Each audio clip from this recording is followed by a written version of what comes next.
พระนาคจะไปให้แมวพงจะมาหามากินน้ำตาของตัวลูกชาย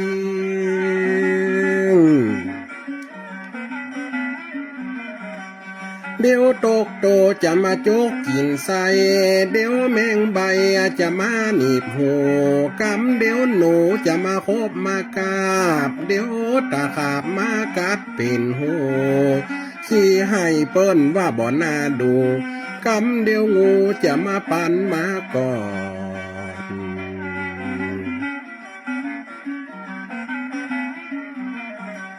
คนขี้ให้ตามันจ้างปมกำเดี๋ยวลมมาเต็มต้องอดพอ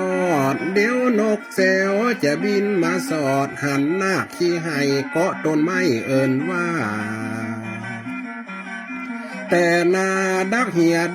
ยมีแต่น้ำตาเสียโค้งจะมาแม่นตายือฟอถ้าให้นักใสจะไหลออกตาจะกิ้มจะมา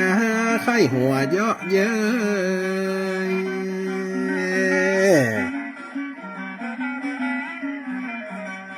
นกกาแก่มันจะมาเซ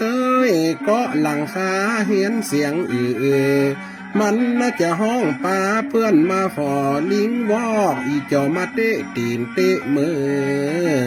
หรือเจ้าแม่นาลอกลิ้นปิ้นตาหยอกหน้าเข้าใส่